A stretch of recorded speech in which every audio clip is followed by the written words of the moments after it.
So the players are back at Rockcliffe and pre-season has well and truly begun, as has the transfer window as well. So let's take a look at Boro's current squad and pick out 4 big winners and 4 big losers as to who might have a successful season here under Rob Edwards.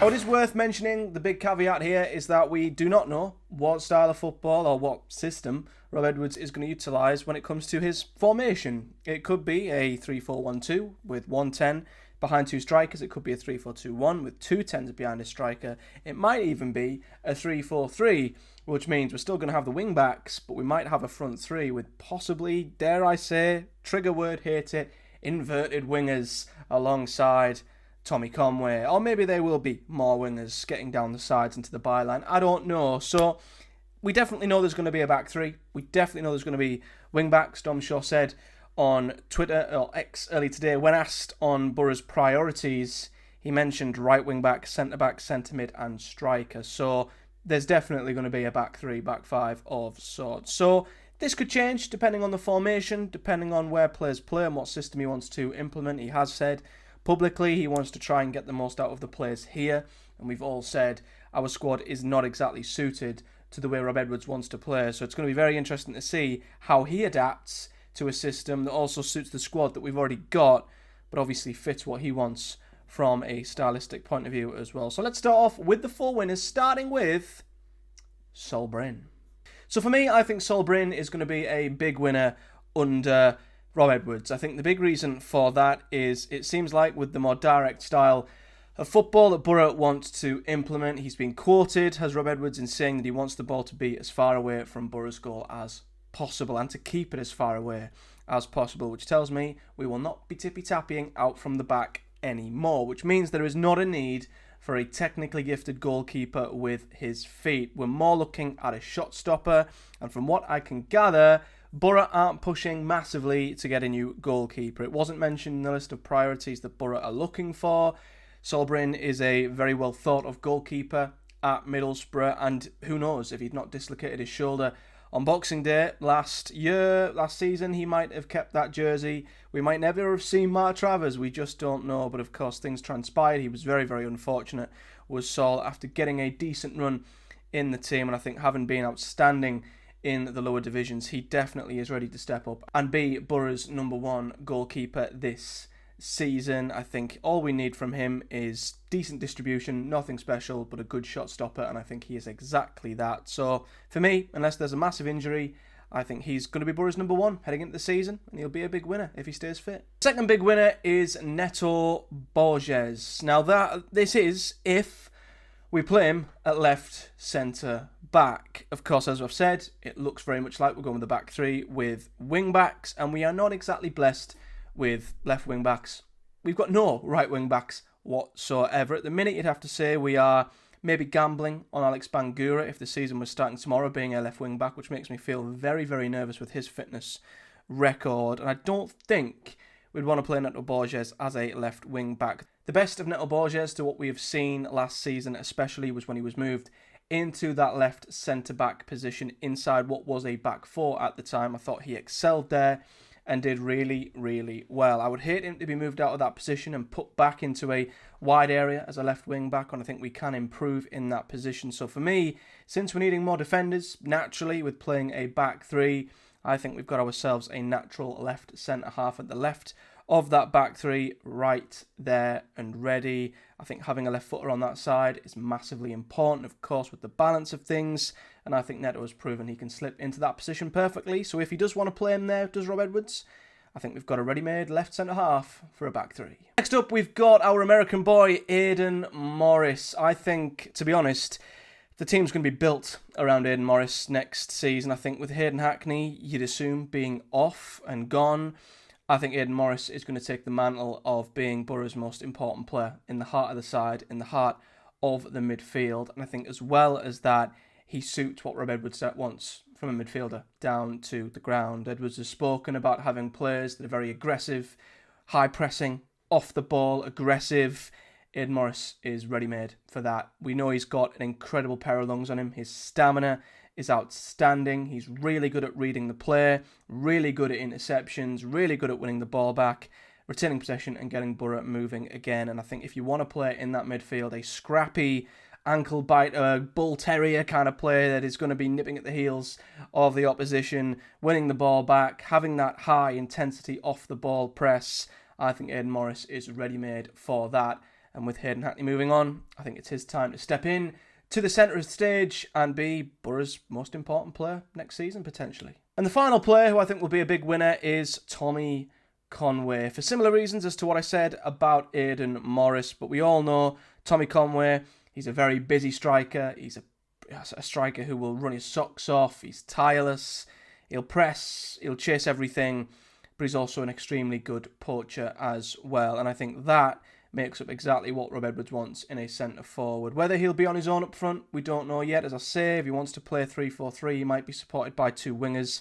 He might be supported by another striker if we go 3-4-1-2. But I think for now, Tommy Conway will absolutely lead the line for Boro next season. Some training pictures seem to hint that he is adopting the number 9 shirt this season, which tells you everything you need to know. But like Aidan Morris, he is a player who will press hard. He will run his socks off and do everything he can to win the ball back. And as we've said, Rob Edwards wants his players to press aggressively from the front and win the ball back as soon as possible and as high as possible. And that starts from your centre forward. And I think Tommy Conway has all the energy and all the legs to do that job perfectly. Now, he would have led Boro's line anyway. He is Boro's number 9 now. I think he will be our leading man up front. That would have been the case regardless. But I do think he does fit Rob Edwards' style of football down the ground. So let's move on to 4 losers then. 4 players who I think might massively miss out on Rob Edwards' new style of play.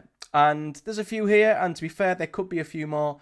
I probably will add a few honourable mentions in at the end, just down to the sheer shift in formation and style off the ball. There could be a few losers here, depending on how much Boro want to overhaul the squad in the summer. But the first big loser, I guess parallel to Sol Bryn, is Seny Dieng. Now, we weren't exactly enamoured by Seny Dieng anyway. We all saw last season when he was fit, he had the worst or one of the worst save percentages in the Championship. And that paired with the fact he got injured, lost his place to Sol Bryn. It all went wrong for Seny Dieng. He got dropped, then he got injured. And we don't know how long he's out for. He's got an ACL injury, so he might be out for a long time yet.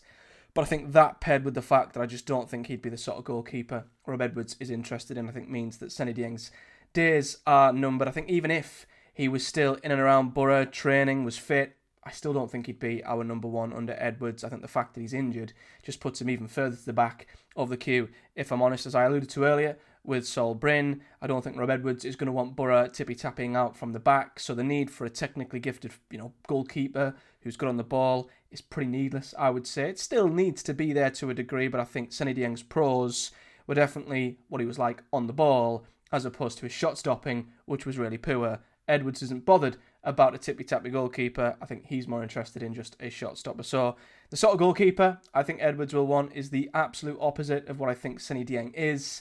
And as I say, partnered with the fact he lost his shirt last season anyway, got dropped and then got injured, I think it could be safe to say his Boro career might already be over. Next up, I'm going to go with Dan Barlaser. I think Dan Barlaser will be a potential player to leave if Boro bring in a centre midfielder to replace him. Now, the one reason as to why Dan Barlaser might still have a future at Boro is because, as I say, we are very light in midfield. We're losing Hayden Hackney, you'd imagine. There's absolutely no word on if Johnny Howson is getting a new contract, so you're 2 men down there already. Now, I would like him to bring Lon McCabe in to the squad next season. I think he could be a natural backup regen, if you want to put a football manager term in there, a sort of FM regen of Hayden Hackney. But I still think we need more bodies in midfield. So that could be his only saving grace, but I still just don't feel like he is the type of player that would suit a high-intensity Rob Edwards style of players. We saw last season, even under Carrick, when it wasn't as high-intense as to what it will be, Boro's midfield too still had to be really quick, really sharp on the ball, and we saw too often Dan Barlaser, it just isn't his game. He needs time on the ball, he needs space to pick out a pass, and if given that time and space, he's a fantastic passer of the football. I think he would work great in a midfield 3, but that's not going to happen with Rob Edwards as Middlesbrough. He's going to want midfielders that are quick, that are sharp, that press aggressively. And again, I just don't think them characteristics are particularly what suits Dan Barlaser. His only hope for me, again, is that he stays around as a squad player. But if Borough seriously want to bolster their midfield this season, I think we need to bring in more bodies and possibly let Dan Barlaser go. Next up, I've got Delano Bergzorg. Now, I could have chucked a few in here, to be honest with you. This is where we go into a massive grey area, because Borough's front lineup could be massively overhauled this summer. If we play with a 3-4-1-2 with only 110 and 2 strikers, then it depends who plays alongside Tommy Conway. You'd assume if it's a 3-4-1-2, he'll have a more physical striker alongside Conway, which I don't think Bergzorg would fit. Then we'd only have 110 in behind the 2 strikers, so I think you're probably looking at Azaz, Whittaker or Gilbert to play in that position. So without there being any inverted wingers, I don't see a place for Delano Bergzorg. He's never going to be a wing back. So unless we do play a 3-4-3, I don't really see where he fits. I don't think we'll utilise him as a striker either. He very much is that sort of person who comes in off the left, cuts inside on his right foot, and I think we're going to have to play a very specific formation for him to stick around. So there is a chance that he still might be integral to Borough's way of playing, but it would only take a slight tweak of system from Rob Edwards, a 3-4-1-2 or a 3-4-2-1 or a 3-5-2, and I don't think Delano Bergzorg fits into Borough's team at all. You could also pair that same, thought with the likes of Michael Hamilton, the likes of Sammy Silvera, even maybe Morgan Whittaker, who likes to cut inside from the right. They're all players, they're all that dreaded word, inverted wingers, who like to cut inside onto their left or right foot, take a shot or whatever. I don't think we're going to be seeing that anywhere near as much under Rob Edwards, which does beg the question.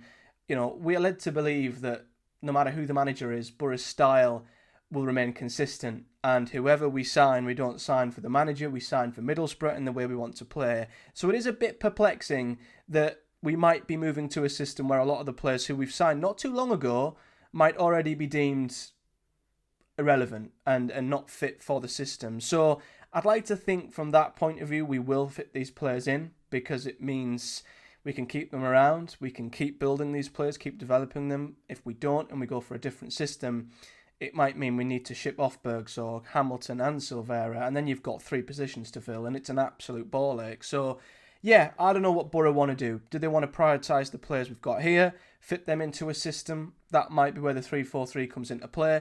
And if so, there still might be a chance, there still might be hope for Bergzorg, Hamilton and or Silvera. But I think if I want to pair them all together into one big cluster, I think one of Bergzorg, Hamilton and or Silvera, I think their time's done here at Borough. I think Bergzorg and Hamilton still have a chance. So maybe the big loser here is Sammy Silvera. So I've basically talked myself into moving from Delano Bergzorg to Sammy Silvera being the big loser.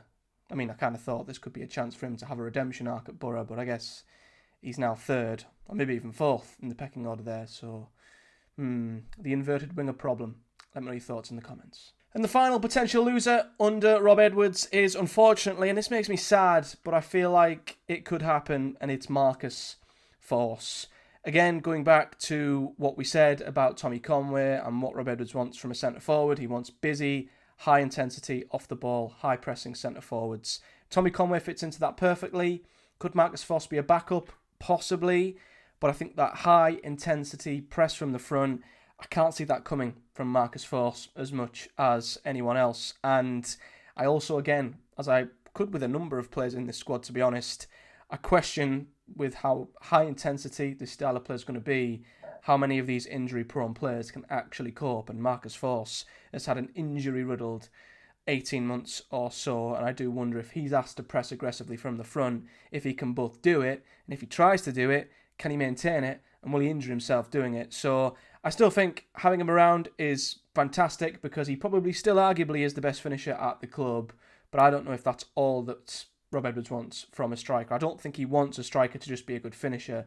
He wants them to be an aggressive presser off the ball, and I don't think Marcus Forss can be that. So he's going to absolutely be behind the pecking order, behind Tommy Conway, and with Borough shopping around for a striker, he might drop even further down the pecking order as well. So guys, there are my 4 biggest winners and losers. It's an interesting topic. I mean, I could have picked a number of players, to be honest. I mean, any of Bergzorg, Hamilton or Silvera could have maybe been a loser. But then you could also say, if we do play 3-4-3, all these fringe players who've been out the fold for a while, maybe you could look at an Alex Gilbert, you could go back into defence and look at a Darragh Lenihan. All these players, you could say, now have the opportunity to actually prove a point and get back into Boro's team. So maybe having a new manager could be a winner for them. We never quite know. And then you've got, Riley McGree. Where does he fit? Will he be a number 10? Will he slip back into a midfield too? We just don't know what Rob Edwards wants to do with Riley McGree. And then there's his fitness concerns as well. So there's loads of players that have pros and have cons, could be winners, could be losers.